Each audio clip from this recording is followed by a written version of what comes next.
So recently, Zyronic, one of the biggest names in Rainbow Six Siege esports, got hit with a 30-day Twitch ban.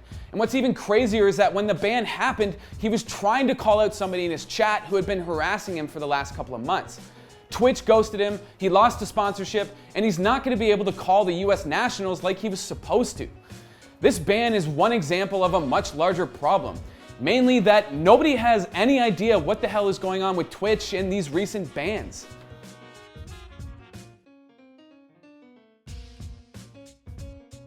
Okay, so if you know anything about Rainbow Six Siege esports, you probably know Zyronic. He's the lovable, bearded Viking-looking guy who works the analyst desk at most R6 tournaments. He also streams on Twitch daily, and that's where our story starts. Now, Zyronic, like most Twitch streamers, gets hit with shitty messages from trolls every once in a while. Naturally, he either ignores them or bans the account and then just moves on with his day. But then a few months ago, he started to notice a pattern. Started popping up. The one in pink popped up with different accounts with messages like, let's see here,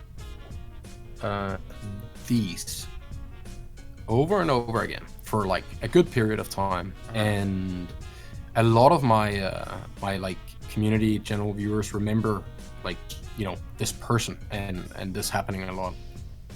And as far as we can see, it was a guy who simply, I think he got banned just for being a dick in chat. Like, it wasn't anything big. So yeah, this random dude who watches Zyronic regularly freaks out because he got banned and then starts harassing him every day. Now, Zyronic is a pretty nice dude, so he ignores it and ignores it and ignores it until finally he's had enough and he decides to call the guy out on stream. That was the 26th of November where I get these, what is it, 7 donations from the same guy, and I go, dude, you're donating with your real name.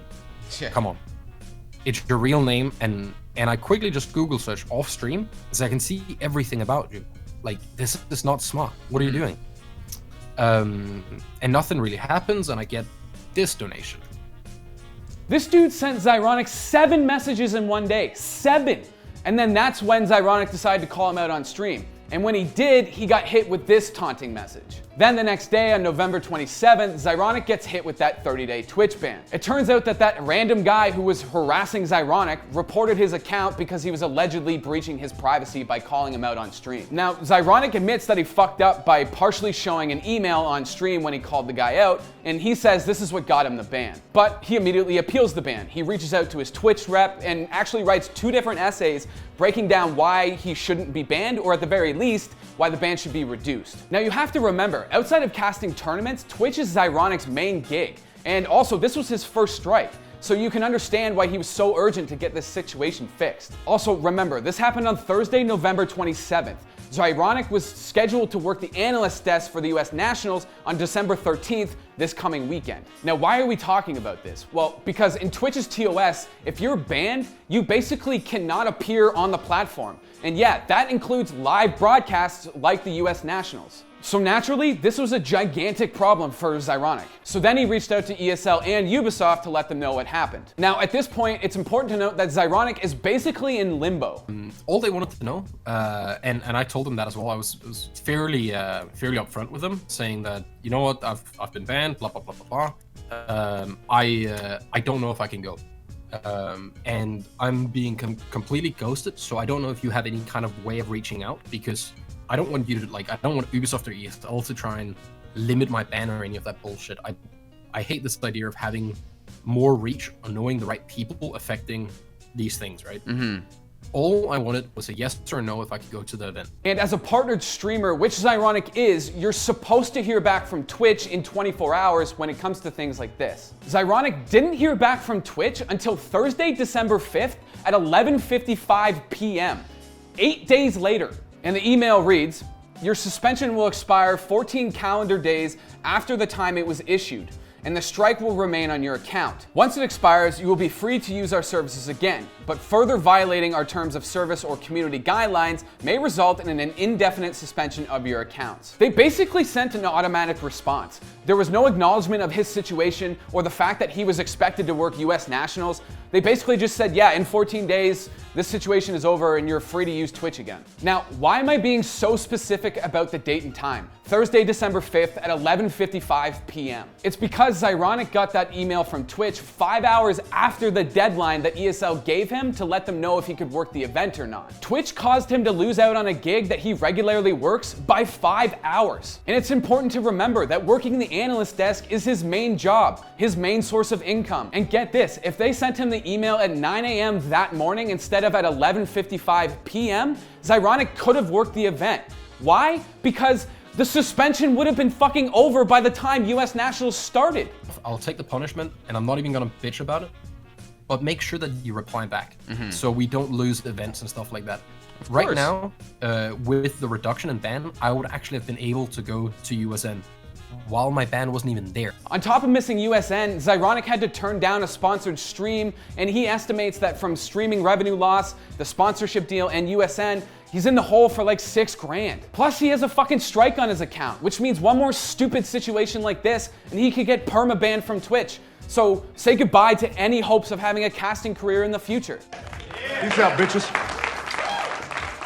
And honestly, you're probably not surprised by any of this because for like the last 18 months, it feels like Twitch has been handing out bans like fucking candy. We've all seen the headlines and we've all read the twitlongers. Shit, Twitch recently ghosted another streamer for 5 days before eventually reverting his 14-day ban due to a mistake on their part. Literally in the email, it says, we made a mistake. I mean, look at the videos we've done on Flom, Defran, and Adaris, that small streamer we covered last week. They've all been hit with these really vague, unspecific bans. The inconsistent bans and lack of communication have gotten so bad that Twitch had a conversation at TwitchCon this year about this very topic. And it resulted in one tone-deaf soundbite after another. I think one of the biggest things is more transparency. First of all, the streamers, right? When you've found to be in violation of a community guideline as a streamer, we've taken some enforcement action. We're going to make sure that you find out exactly what moment in your stream, exactly what the guideline was, the reason for the penalty, and you have that full context, so you know exactly what happened. Twitch has talked endlessly about this need to be transparent and how that moving forward, they were going to be transparent about everything. It's not a secret that everybody loves to talk about the gossip about who got banned, why, and for how long. So I was saying, I think that, for example, Alinity, when she sees that she's done an oopsie or that people think she's done an oopsie, she immediately messages her account manager and says, no, this is what happened, blah, blah, blah. Someone like TF Blade, I don't even know if he has an account manager. It was probably just a mod looked at it. He was like, oh shit, this sounds like what it shouldn't sound like. And then just ban them. There's like, it's lacking that input from the streamer. So I think that happens a lot of the time. But now, maybe more than ever, the inconsistencies in the way Twitch is banning people is fully on display. Honestly, it feels like every day people are getting banned for minor slip-ups on stream. But then there are entire channels dedicated to being toxic or blatantly breaking the TOS that go completely unpunished. If we're going to ignore people who do things like throwing their cat or saying the N-word on stream just because they're some of the biggest names on the platform, some nuance should be applied to situations like this, especially if they're legitimately jeopardizing their career. We all know this Twitch shit isn't small time anymore. There's a lot of money and legitimacy to be made and lost. So it's about time the way we police the platform catches up to those things. That's honestly all I'm saying. Also, what about the guy who harassed Zyronic for months on end? He blatantly broke Twitch's TOS by ban evading and just fucking harassing Zyronic. But of course, he didn't get banned and he's still happily shit-talking Zyronic under an alt account. Honestly, I wouldn't last 5 fucking seconds on Twitch. Did you watch Irishman? Yeah? I'm honestly pissed. I disagree like incredibly with Colin Stakes on that show. Yeah? Yeah, I have this thing where like, I just like can't imagine sitting down and watching a movie and then complaining it was too long. Yeah, I'm gonna sit down and embark on this journey, but I don't fucking like how long it took, so now I'm upset. Like, that's a dumb take, I agree. Very weird tack to take. Definitely. Also, go see it in theaters if you still can. It's playing at TIFF Lightbox for those of you who live in Toronto.